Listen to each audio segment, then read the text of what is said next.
living in the chaos that pornography causes in your life. 52% of all the divorces that happened from 2022 to 2024 listed pornography as one of the primary catalysts for divorce. That's crazy. Jesus. And that's a secular. What's going on, YouTube? It's your boy, your Black Bradford, back with another banger. Ready to drop them gems for Christ and hymns. Hey, look, bro. Video today, man, is going to be a topic that we all need to be a part of if you've been single out there. You may have dibbled, you may have dabbled, or you may have gone all the way. And what I mean by that is, we're going to be talking about good old pornography. And it's a topic that people don't want to talk about specifically, especially in the church, because it's something that the singles struggle with. I know that I've struggled with it when I was single, and it's not something that's easily overcome. It's something that the enemy definitely tries to condemn you with. He loves to keep you bound with it because it's a secret sin and you don't want to be embarrassed. And it's going to be a topic that's going to be talked about with LECRAE. And he has a gentleman on his podcast where he's talking about how he was a adult film star, and he shot over I think it was 500 hours of adult content. And so without delay, man, we're gonna go ahead and jump into that video and let me know what you think as we proceed. Let's go. I don't know that man. Don't pretend like you're still that man. That's good, man. And I think it's like this duality. Man, I would love to get to a place where we can talk about this, because I'm so passionate about this, because like in the healing, like God doesn't waste a thing. And it's like, if you could understand, like this is what Satan wants to keep you from. If you could understand who you could become in the most healed, anointed, transformed version of you that's walking in the Acts 1:8 boldness and authority that God has given you and the Holy Spirit dwelling within you, if you understood, if you could even grasp who you could become, you would laugh at every lie that Satan would throw at your way. So I think it's like, I want to share the nitty gritty parts of my story and the healing parts, but it's just like, man, like in those moments, God is shaping you and he's removing from you stuff that's holding you back from being who you could become. Because I mean, I think it's a wild statement, but man, anyone in the porn industry that's in the top 5% of that industry, you would be more successful doing the thing that you were actually gifted at than you're doing now. I don't think that's wild at all. But I mean, that's just it's hard for those people to wrap their head around. Because I mean, there's so many people that, because you weren't built for that. But that's what they would say. I'm living my best life. You know, and I think that's why a lot of people have a hard time, like who are still in the industry. It's like Josh, I thought you were my guy, man. Like like I can't even, you know, when I'm in LA, it's like I don't even want to like really hang out with you. We can get dinner, but it's like, man, I don't want to, you know, I don't want to, you know, if a picture gets taken or whatever, it's like, man, you're frowned on, you know, in the industry because you speak so poorly about it. And it's like we live in a world where I can disagree with you, but if I disagree with you, I must hate you. But that's not true. So it's like, man, do I think you should be doing something different with your life? Yes. It's not because I think less of you. It's actually I think more of you. So do I despise the industry and would do anything to tear it apart? Yes. Do I hate one person in that industry? No. Yeah, that's good. And I think, and that's what I'm really trying to navigate. But shame will often make a person assume that others hate them or look down upon them. But I think it's even deeper than that, in that because like when I jumped from the porn industry to the health and fitness industry, what I would say is I tried to put enough good dirt on my bad dirt so I didn't look dirty. What I was trying to do, I was trying to manage the perception of other people, because I truly thought that internally it was impossible for me to really change. So if I can't change, maybe I can put on a mask and look like I'm okay, so you tell me I'm okay, so I feel like I'm okay. And in that industry, this was true for me and true for everyone I've talked to. You don't stay in that industry because you have to. Like, you truly believe there's nothing else you can do. It's like, I can't leave. And I don't have another option. This is not what I do. This is who I am. And the industry, it's built on telling people you can't. It was on set. It's like, what are you going to put on your resume? Like, you're going to leave? You're going to, you're going to leave the industry? What are you going to put on your resume? Who's going to marry you? What would you tell your kids? That's a trap, man. Like, and I think that's how he said that at the end right there. I think that's how, well, I know for myself, that's how Satan talks to you.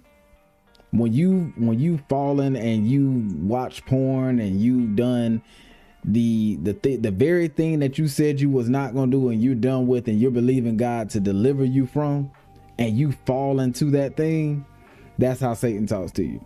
Oh, what you gonna do? You don't deserve to talk. You don't deserve to talk to God. You filthy. You lazy. You don't wanna be delivered. You don't really love God. And that's how Satan gonna talk to you about it. Like, that's how he comes, because he wants to condemn you, man. He wants to condemn you, and God wants to free us of those chains, bro.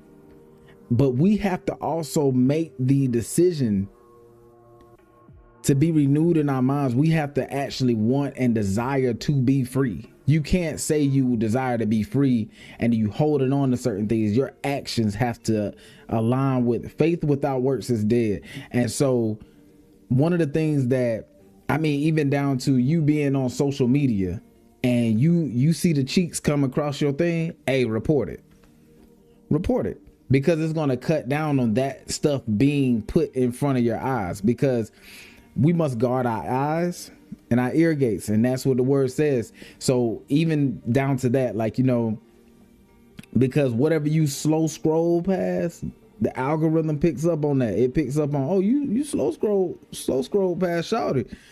So let me go on and put a couple more of those your way and see how you start liking it. Even watching your digital footprint, fellas. Like, the ladies too, because sometimes this is a struggle for ladies too. I know some ladies that said they struggle with watching pornography. But specifically for men, because we have a different appetite for that. The enemy really comes for us with that. And he tries to destroy us. And I'm gonna talk a little bit about what he tried to do with me as well, and some things he was successful with. So For understand. Yeah. How could you ever do anything of what you're doing now? God did. Yeah. Yep. It takes a lot, man. Like, have you had to, I mean, you going from fatherlessness, father wounds, you know, being objectifying people, Yeah. you know, mental health challenges, suicidal ideation. What is the ongoing healing process for you look like? Like, what does that mean? Because if I'm somebody and I hear everything that you've experienced, Yeah. and I say, so if I just give my life to Jesus, then I'll be better, right? Like, what? Yeah.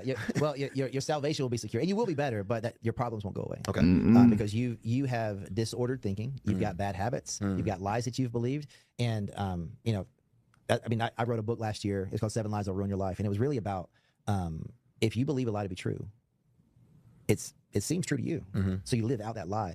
So there has to be this unearthing of lies. That's good. So there has to be a commitment to walking in integrity. There has to be a commitment to confession. There has to be a commitment to just recalibrating yourself. So there's a guy that I have a conversation with every Friday, and you know, it's like the good, the bad, the ugly. I just want to, like, because as an extrovert, just for me, it's like when I'm processing out loud, it's like I did this, and he wouldn't say, man, it's messed up you did this, or he would say, well, what led you to make that decision? It's a different question. So you got to internally, like, man, because something I say often regarding anything, the depth of your confession will equate to the level of your healing. And I like that. And when people sit in circles like, man, I slipped up, you know, went to the website. It's like, man, you pray for me. Like, God will honor that. But to the person that says, man, I felt really hurt or disrespected by someone, and I got home and I felt lonely. And then I ended up going in my room and I got a tablet or my phone and I went to this website and then I put this in the search bar. And then I watched porn and I masturbated, and then I felt terrible about it. And I woke up at 1 a.m. and I actually did it again. And this has been a reoccurring behavior in my life for years. I've never told anybody. Like, that person is going to experience something drastically different than the person that said, me too. That's good. And I think in the examining, because you got to get someone to listen, in the examining of what was the emotion that you felt prior to that, what was the catalyst that drove you to the website, and then even on the website, what you put in the search bar, like those things are evidence of wounds that you're using porn as a Band-Aid to cover. So it's in the depth of my confession. Someone that's really listening to me is like, man, what I hear is you felt like you were alone. Is that something that's been happening for a while? And it's like, okay, I saw that you were looking for this sort of porn, and that I think that kind of points to some woundedness in your childhood. Like, did you have a mom or a dad that wasn't there, or did you feel abandoned, or were you mistreated? And I think all of that, because porn has nothing to do with sex and everything to do with intimacy. That's good. And intimacy and sex, they don't always intertwine. In that, like, intimacy can happen without sex, and sex can happen without intimacy. What do you think people? It's true. What don't people know about the adult film industry? It's a mirage. And like, when you watch porn, if you place your faith in Jesus, if you watch porn, what you're seeing is the polar opposite of the sex that exists inside of a marriage bed. Yes. It's not similar to. It doesn't even look like it. It's not even, you know, and it's like, man, if you have a desire to watch porn, I think that's the big thing. Like, people who wrestle with porn addiction, they're not sex addicts. Like that might be a byproduct of the porn. That might be something else. But you don't desire to watch porn because you're crazy about sex. Your heart is longing for connection. The antidote for addiction is connection. Connection. That's right. And coming from addicted family members, it's always a family trauma that is fueling a lot of that. So that's. Yeah. So for me, it was, you know, I went. That's very interesting because, man, that make a lot of sense. Like how LECRAE was just saying, like the trauma causes the addiction of, I'm assuming he probably talking about some people, we always had that one family member that's an addict, and everyone picks and pokes at that person because their addiction is on the front street. But think about if our secret sin was put on Front Street and people actually could see that you fiending for pornography, you're fiending for your sneaky link and all these different things. And it's embarrassing. But that person's sin is embarrassing and it has overtaken them.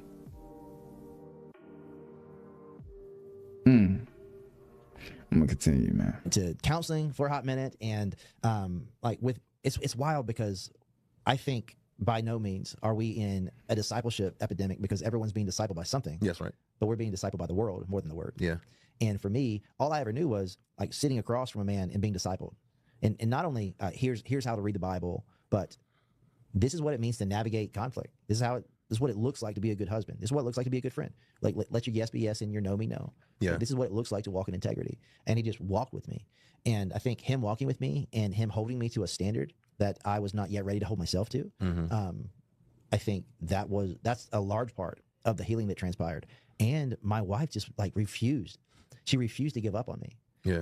And when I mean give up, like for the most part, you know, it's just been a you know, a gradual uphill climb since I gave my life to Jesus. But there's been some bumps and bruises along the way. But man, I wish I could see myself the way that she sees me. That's a blessing. I really feel like God gave you something special there. I feel like I get grace personified in my wife as well.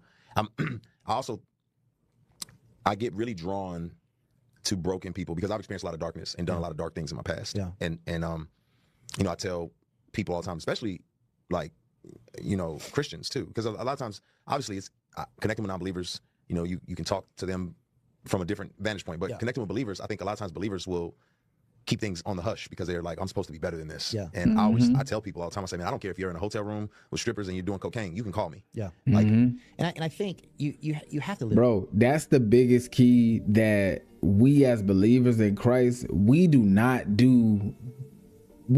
Some may do it, but I have never experienced that where I felt like I had a friend to where when I was struggling with pornography, I could have been like, hey, bro, like, hey, I need to get up out of the house. And, you know, that was one of the tactics I would use where I would try my best not to be like, if I felt like that was the urge or the way I was going, I'll pray, get out the house, you know, not be confined in a place by myself so I wouldn't be tempted to watch porn, like, and just getting out the house, going to play ball, being active, whether it meant going to public settings, you know, doing something other than being alone and not getting no other female to come over now.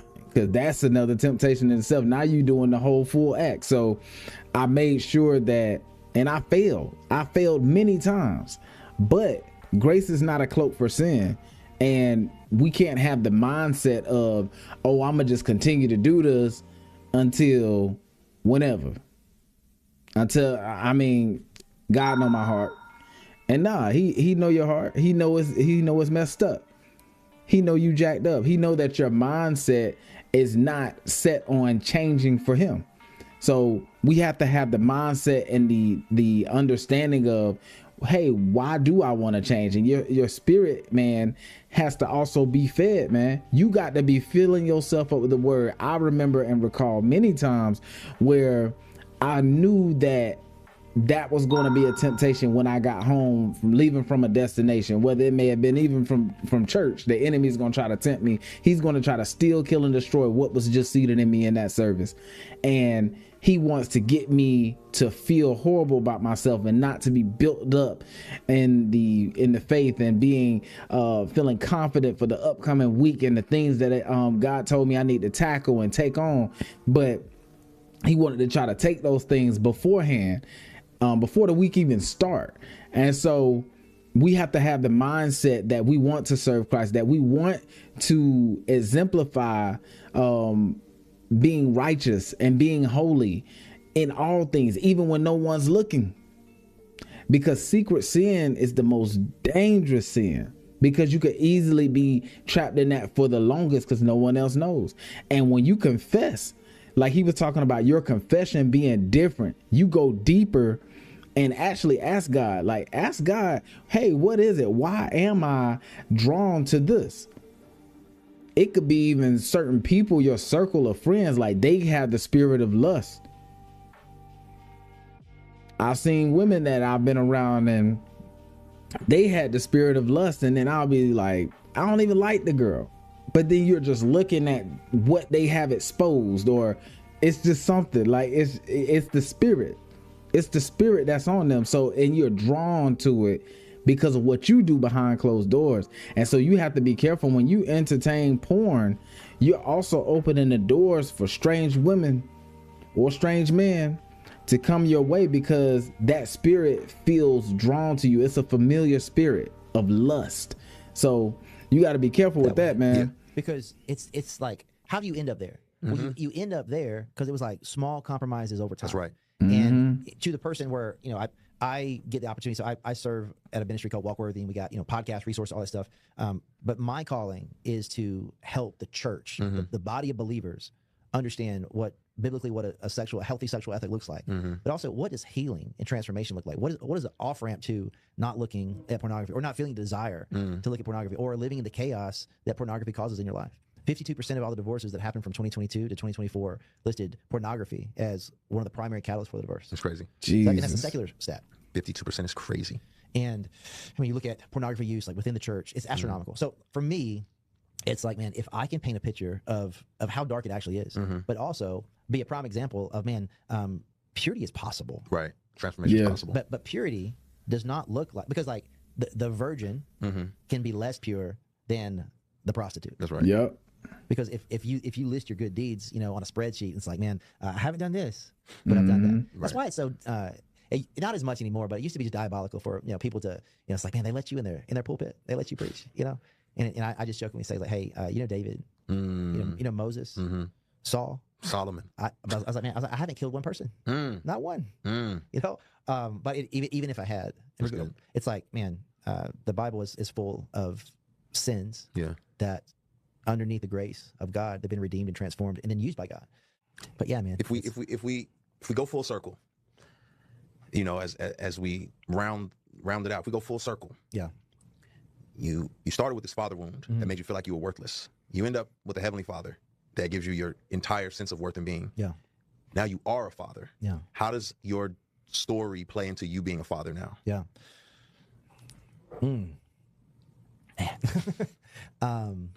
A lot to say about that, because I think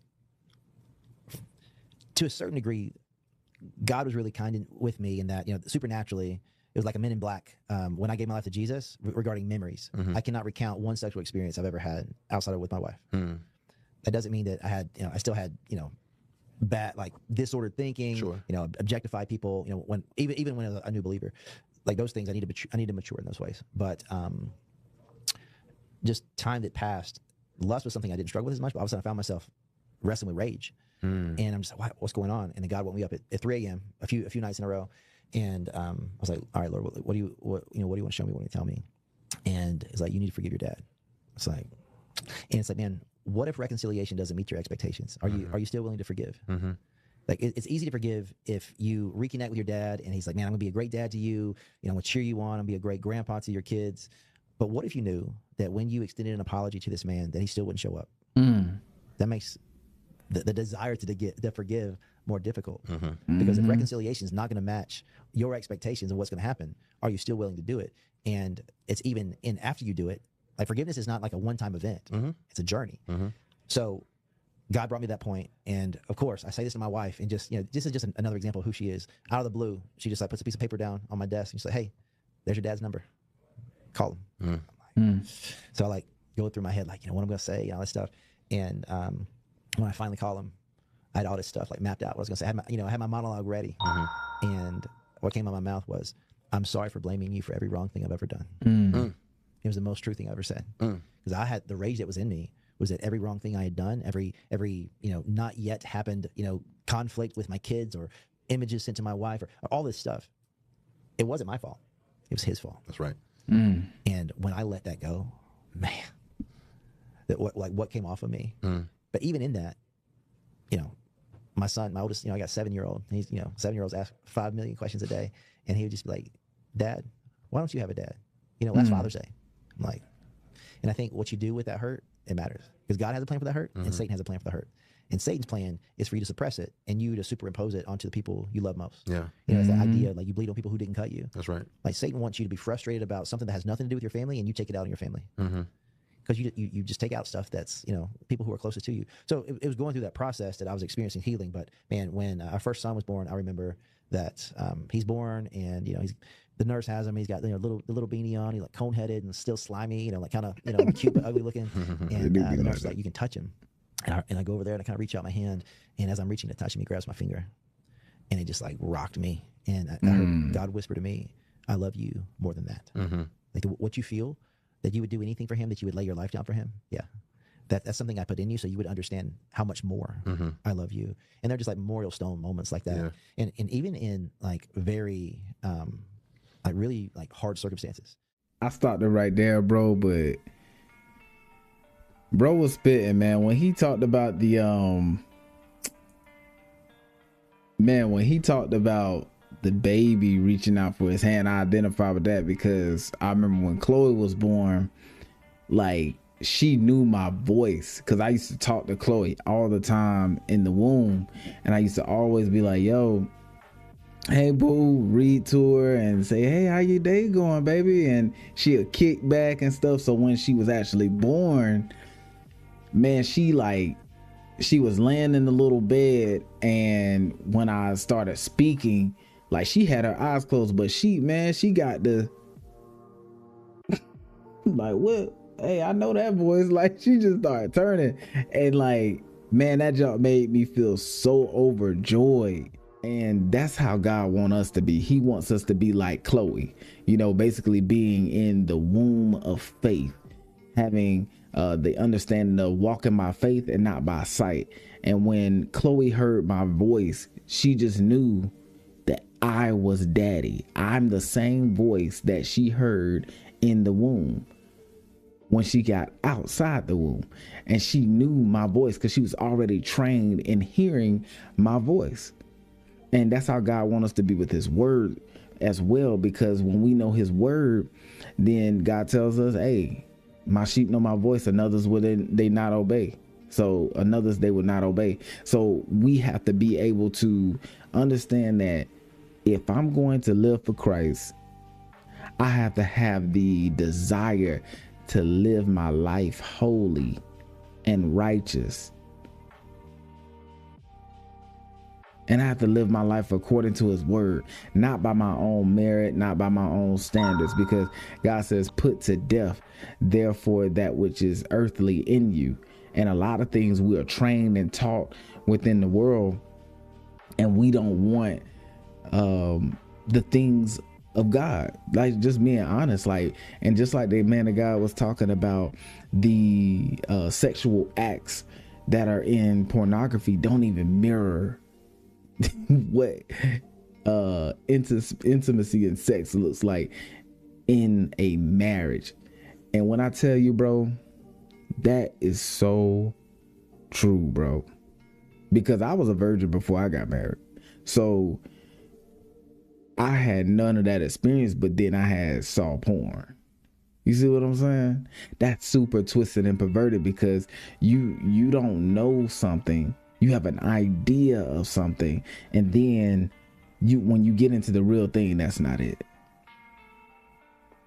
So you have to get your mind unconditioned with all of the conditioning that has taken place with you watching this perverted thing that God had created. And he created it to be beautiful. It's not like how the enemy tries to pervert it. And so we have to come into the understanding that when God wants us to do something, it's not just because he doesn't want us to have something. And like the man of God was talking about, where there was a brokenness with his relationship with his father. And I had to look back at myself. You're going to have to do self-reflection. You're going to have to talk to God. Ask God, hey, like, what is it? Why am I leaning in this area? It may not even be porn, but if it is that, then what's triggering it? Because for me, I could say that was my broken relationship with my father. And I saw infidelity within my mom and my dad's marriage. And it wasn't just one side. And so when you see those things, you're like, yo, like, this is not healthy. And then you're not, then for me, I was longing for the connection and the intimacy to have a spouse to not do those things. And that's what I was longing for. Although it was a good desire, but then it gets perverted because of the loneliness of not being able to interact on an intimate level with a spouse, with a woman at that time. And then when the time comes, we have to be in the right space because we can miss some things. And prime example is I had a season where I was like really lonely. And I did lean towards porn more. And when I was doing this, God showed me later after that season passed that there was many things that he was going to show me to do or put my hands to. And it was going to bless me financially. It was going to bless me and open doors for me career wise. But the enemy stole some things. And that's the thing that I want a lot of people to know is, you know, you think that you're just falling and you're just doing something, but you could be stealing. The enemy could be stealing an opportunity for you to witness to someone on another level. You're supposed to be at this destination, but you at home on the screen.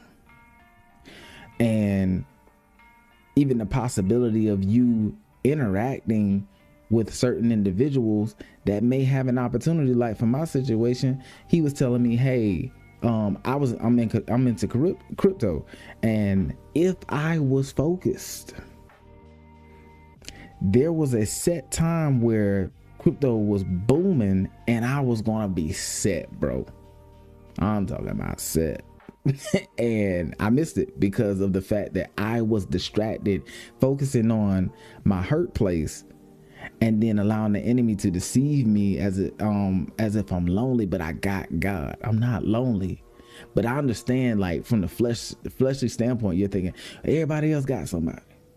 But it wasn't about that. It was actually way deeper because I was longing for a connection with a wife. I wanted a family. I want all those things. God blessed me with those things eventually, but there are some things that the enemy stole. And not saying he can't give those things back, but some opportunities we just miss. Like sometimes it's not coming back. So just be mindful of that, man. And I wanted to share, like, you know, if you need accountability partners, man, do that, bro. Step outside your comfort zone and do that. Like, you got some brothers or even sisters like that, you know, and not nobody you interested in. But specifically a person that's accountable, that'll hold you accountable and that won't spread your business.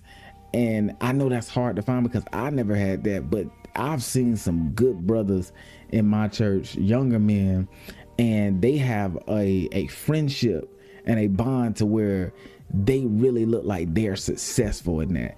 And I just want to encourage any young brothers out there or sisters, specifically those who battled us, because it's not something that is put on Front Street. It's kind of, it's a secret sin, man.